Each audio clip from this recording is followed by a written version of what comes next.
like in the 80s So and when 90s? ooh, I can't even go from the 80s to the 90s. So much happened in the 80s. Okay.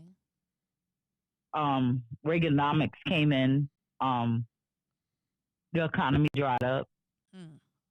People in corporate America on Wall Street suffered, but the CIA allegedly released crack cocaine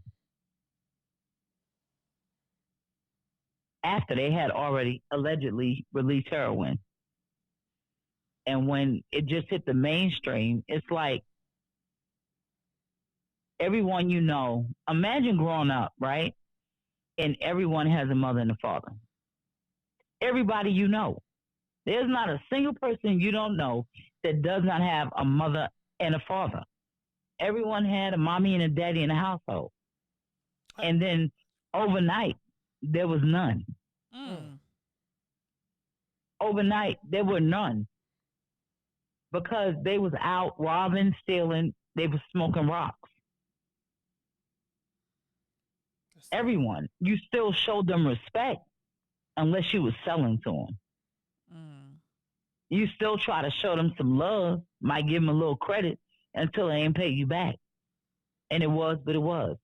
The 80s was definitely, it was an extremely violent era. Um, it was a time that our own mother wouldn't even walk with us to the corner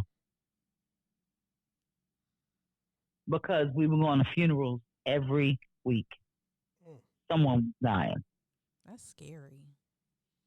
And being older, it's like you see things now, like you don't realize like how much at that time it was just the norm, right?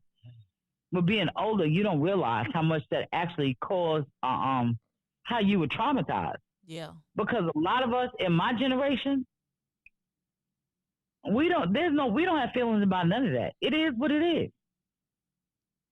We've seen it too much. Yeah. 12, 13, 14. I remember there was a neighbor around the corner on 164th between the Grand Concourse and Sheridan. Her daughter was like maybe 4 or 5 years old, and she was prostituting her for drugs. God. Like that's where we came up from. Everybody was stealing VCRs long before DVDs. Man, I ain't This seen when the people had VCRs. Walkmans and boom boxes. Oh, the Walkman. And I'm talking about a time that was so great for us as a culture and us as a community when hip hop was exploding. Right. And it's and allegedly, let me state that, to destroy that, they released those drugs into our community and had them sweep across the country. Because for the first time, people were actually unifying. It didn't matter what gang you was in. It didn't matter if you was a fifth dimension. What is that? It didn't matter if you was in the fifth dimension was Bronx gang. Oh, okay. I was like, yeah, they were gangs. Okay. There were gangs in New York. There was gangs everywhere. But the gangs, you didn't violate women. You didn't violate children. Like, there were rules and regulations to that shit. It was like the mob. And even my time growing up in Brooklyn, when I wasn't in Park Slope, I was in the Flatlands. While I lived in the Flatlands, there was nothing but mafia. There were no other black people. I was literally getting chased home every day by literally, no exaggeration, 60 white kids talking about get that nigga. And that's how the teachers looked at me. There were no black people. 3 blocks one way, there was a Haitian family. In 3 blocks the other way, I think they were Jamaican, a set of twins, Kim and Kenneth. There were no colors.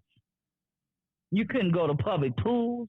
You walk into a store, and this is in the late 70s, early 80s.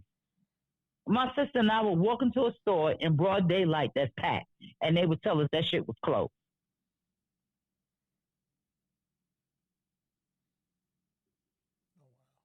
Yeah. And I think that's good you bring that up because there's a huge misconception like there was no type of racism like what have you in New York. Like there was none. Like it's not real. Absolutely. Absolutely, it was racism. Absolutely.